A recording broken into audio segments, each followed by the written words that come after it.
ఆత్మీయులైన పాత్రికేయ మిత్రులకు నమస్సులు. పెద్దలారా, ఆత్మీయులారా, వాసన్న ఈరోజు ప్రెస్ మీట్ మాట్లాడినటువంటి మాటలు చూస్తే నిజంగా కూడా వాసన్న పరిస్థితి చూసి బాధేస్తోంది, జాలేస్తోంది. తన మంత్రిగా ఉన్నప్పుడు ఒక గొప్పగా కేంద్ర ప్రభుత్వ సంస్థ అయినటువంటి సెకీతో అతి తక్కువ ధరకు ఒప్పందం కుదిరి కేవలం ₹2.49 ఇంక్లూడింగ్ ఇంట్రెస్ట్ రేట్ ట్రాన్స్మిషన్ ఖర్చులతో కలిపి, అంటే చంద్రబాబు గారు ముఖ్యమంత్రిగా ఉన్నప్పుడు జరిగినటువంటి ఈపీపీఏ కన్నా 50% తక్కువతో జరిగితే ఇంత గొప్ప ఒప్పందం జరిగింది, చారిత్రకమైన ఒప్పందం జరిగింది, ఇది నేను మంత్రిగా ఉన్నప్పుడు జరిగింది అని గౌరవంగా చెప్పుకోలేని దీనహీన స్థితిలో వాసన్న ఉండడం నిజంగా కూడా ఆయన పరిస్థితి చూస్తే బాధేస్తుంది. ఈరోజు మీరు మంత్రిగా 2 సార్లు సంతకం పెట్టి నేను సంతకం పెట్టలేదంటున్నావు, నేను ఫార్వర్డ్ చేశానంటున్నావు. ఎప్పుడైనా మంత్రి అనే వ్యక్తి తనకు ఫైల్ వస్తే ఆ ఫైల్ మీద తనకు ఇష్టం లేకపోతే ఇష్టం లేదు ఇది కామెంట్ రాయాల, లేదు అంటే ఫార్వర్డ్ చేయడం అంటే అంగీకరించినట్టు లెక్క.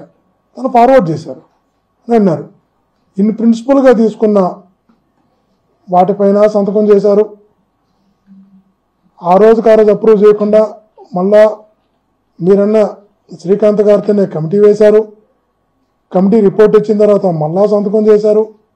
2 సార్లు సంతకం చేసి నేను సంతకం చేయలేదు అని అనడం అన్నది, ఆ స్థాయిలో 2 సార్లు మంత్రిగా పనిచేసిన వ్యక్తి మాట్లాడితే ఏం మాట్లాడాలి?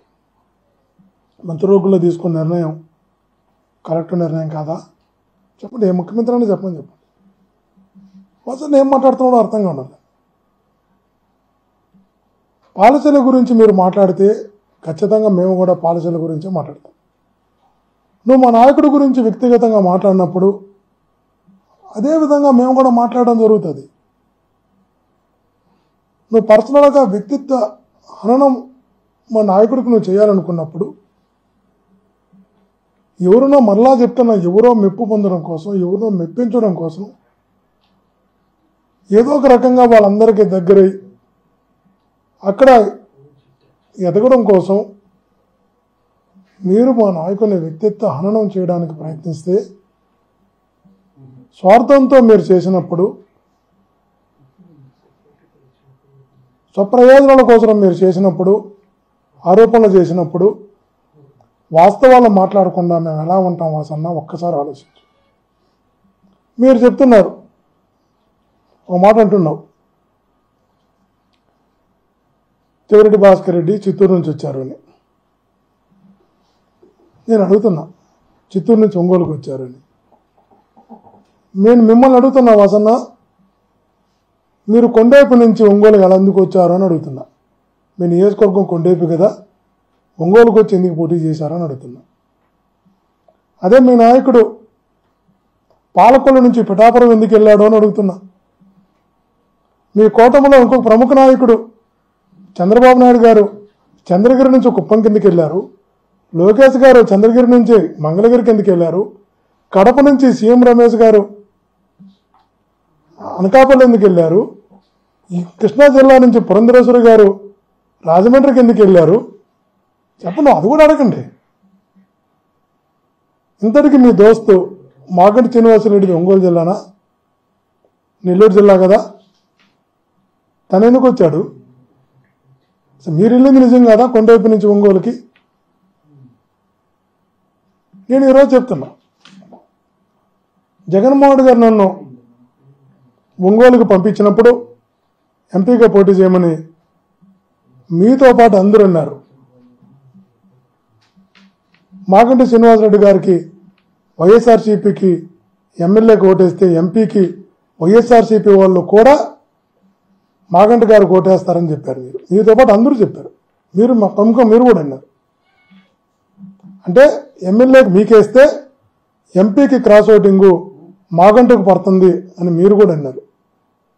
చివరికి మీరు పోటీ చేసిన ఒంగోలు అసెంబ్లీలో కూడా మీకు ఎన్ని ఓట్లు వేస్తారు అన్ని ఓట్లు నాకేసి మీకన్నా అదనంగా 4,300 ఓట్లు సుమారు అనుకుంటా నాకు ఎక్కువ వేశారు ఒంగోలులో వాసన మీకు వచ్చిన ఓట్ల కన్నా నాకు ఎక్కువ ఓట్లు వచ్చాయనే విషయం మీకు తెలిసే ఉంటుంది అనుకుంటా. పార్లమెంటు మొత్తం మీద మాగంటి శ్రీనివాసరెడ్డి గారికి వచ్చిన ఓట్ల కన్నా సుమారు 52,000 ఓట్లు ఎంపీగా నాకు అదనంగా వచ్చాయన్న విషయాన్ని మీరు గమనించాలి, అంగీకరించాలి వాస్తవం. కాబట్టి అంటే అర్థమేమి, మీరంతా ఆయన క్రాస్ ఓటింగ్ అవుతుందంటే ఒంగోలు ప్రజలు జగన్ నన్ను అక్కడికి పంపితే నన్ను అంగీకరించారు. అందుకే ఈరోజు చెప్తున్న ఒంగోలుతో నాకు విడదీయరాని అనుబంధం ఏర్పడ్డది. ఆ అనుబంధం ఎప్పటికీ అలాగే ఉంటుంది. ఆ ప్రజలతో ఉంటుంది, నాయకులతో ఉంటుంది, కార్యకర్తలతో ఉంటుంది.